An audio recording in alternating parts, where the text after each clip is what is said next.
my personal experience was, weeks afterwards, feeling that you were checking out every rock wall that you were near, or every enclosed space and every exit and every. But I think that's what everyone in Christchurch was doing. You kind of had to feel like, where's the escape route if anything happens? Where's the door frame I'm supposed to go under? Where's the table I'm supposed to go under? But I think I didn't dwell too much on that experience. It sort of became a story that was useful to pull out. I didn't feel, a few months afterwards that it was having any negative impact. When I started doing the odd walk or run up there again, I started feeling, is this wise? But that soon left. But I think, the earthquakes as a whole experience, just change your life completely, because it wasn't just one event. It was just cumulative reminders and rumbles and aftershocks, and that sort of immediately made you tense and feel, oh, here we go again. And that takes a wee bit more time to get used to. I was going to ask you that, living close to the site of your earthquake experience, as you still do, as you say, and you obviously still walk and run there. So when you do go back there, are you still from time to time thinking, oh, this is the part where I was running away, or this is the part where I ducked under and concealed myself?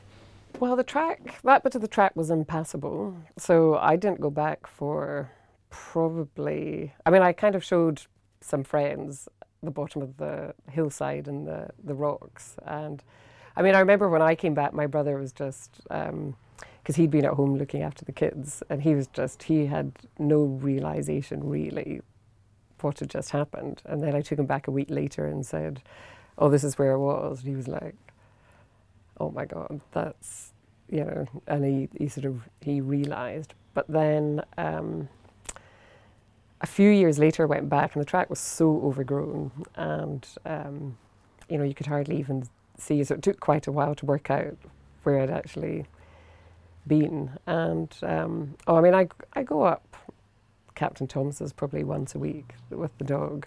It's just fine. It doesn't bother me. I look at the scar on the hillside and go, oh, it's not overgrown, but you can see where the rocks have fallen off. It has, as I say, it now feels it's just taken on a sort of story of its own, that it's happened to someone else. Do you think, though, that there are any situations that arise in your life, or opportunities or things, where you just think, wow, I might not have had this, had things gone differently, I'm going to grab this, or, any kind of things that you might do differently as a result, perhaps? Oh, well, straight afterwards, there was a feeling of, that's pretty cool that, I don't have near-death experiences, but when I did, you kind of know what to do, and you think, oh, that's really cool that you're having your most panicked situation and you actually do the right thing. You stop and hide, and you don't keep going. I made the right decision in the split moment. So that was kind of a feeling of, that's great. You do have survival skills, even though we're totally not using them on a day-to-day basis. But it felt good that when I had to step up, I did make the right decision. If I have a feeling of, you only live once, or, grab every opportunity, I don't know, there's other things that sort of get in the way. It's sort of worn off a bit. The holiday feeling's worn off. That feeling of invincibility's worn off. But, I think as a individual and as a community, we are stronger for that. And for example, in our neighbourhood, we have a get-together, a street get-together every sort of 3 or 4 months, and pop round to someone's house for a coffee morning. And, we have a WhatsApp group that just sort of keeps an eye on what's going on and passes on any information. And I know all my neighbours. you know, it's a nice feeling that I don't think I would ever have had in the UK. You know, that feeling of feeling quite connected to everyone on the street and knowing who everyone is. And did that happen more as a result of the quake? Oh, definitely, absolutely, definitely, yeah. We just moved into our house 3 weeks before the earthquake. So, in fact, when our neighbour ran round to check on us, it was the first time I'd met her. So, if you look back on the day, do you think there's anything that you could or would have done differently? Well, not up there in the incident. And as I probably said, you know, the first time around, I just had no comprehension that something really serious had happened. Like, I thought it was an aftershock. I thought I was the unluckiest person in Christchurch. I thought I was going to come back and, you know, I could just imagine that I was going to get interviewed by Radio New Zealand because I was in this ridiculous situation, you know, caught under a rockfall after an aftershock. And it was only when I got home and saw the carnage that I realised, hang on, this seems a bit more major. And then the realisation that, you know, it had affected the city. And what was kind of interesting when we got back home is everyone contributed. Like, my brother was there, my neighbour was there, my neighbour was saying, oh, we need to fill up the bath with water because the water might go off.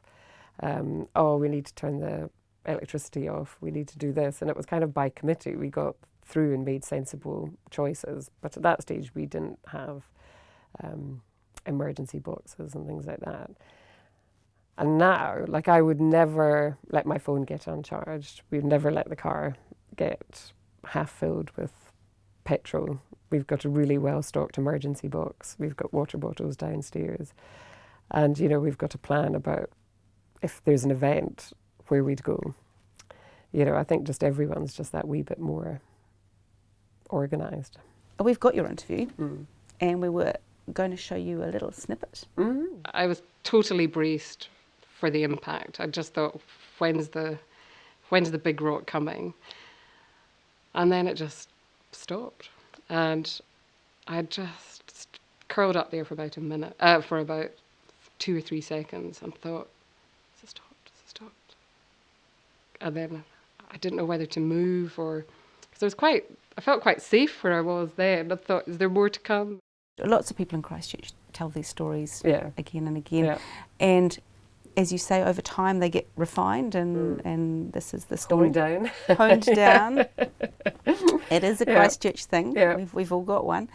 And I wonder though, are there things that really remain in your memory sharply? Because obviously over time some of the details slip away, but what would be the abiding memory for you of that day? The worst thing about the whole entire day was when it got dark and we were in the house with no electricity, with a couple of candles. We'd taken in a family from up the hill whose house had just completely disintegrated.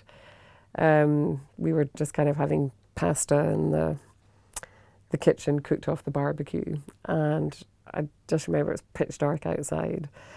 And then suddenly all these helicopters started flying around and they had searchlights and they were searching all the hillsides and I think looking for houses to see if they'd collapsed and just try and assess the damage. And, you know, the kids were scared and, you know, the family that we'd taken in were quite stressed because of their house situation. And everything just felt really sort of fraught. And the kids were scared to go to bed and we were scared to go to bed. And I just remember looking outside at these sort of searchlights and thinking, jeez, it's a war zone out there. Like, I just didn't know what to expect. Like, we had no media, we had nothing. We had just our little survival mode in Sumner. And I would say that was a really sort of despairing feeling of, holy shit, what's tomorrow going to bring? Because, you know, you've just got through that day and, you know, we're worried about going to bed and thinking, what's daylight going to bring? Do you have a sense of what the legacy of the earthquake is for Christchurch?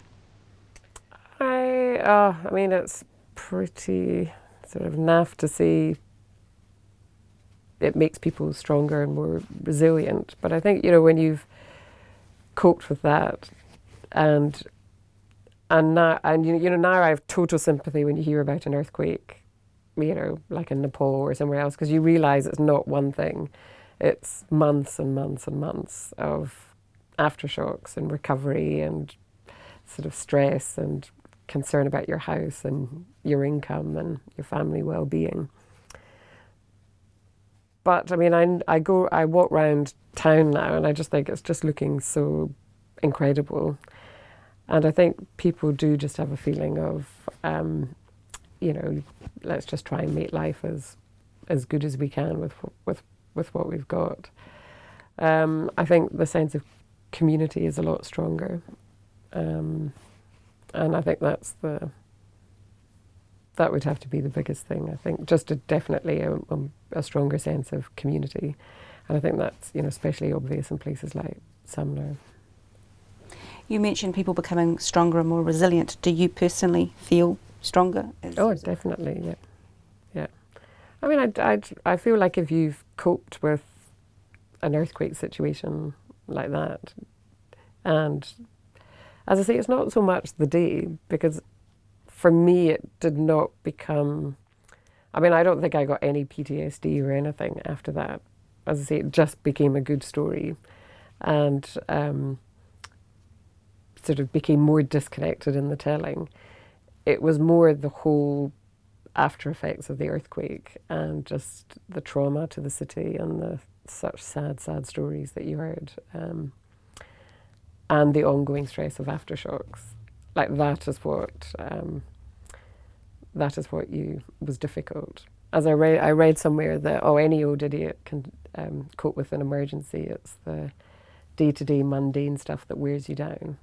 And that's what wears you down, the kind of mundaneness and of life after an earthquake and the minor stresses, the portaloos, the dodgy electricity, the dodgy roads, the roadworks, the concern about your house, the getting things fixed, cladding coming off, repairs being done, all that sort of just minor stresses that just go on and on.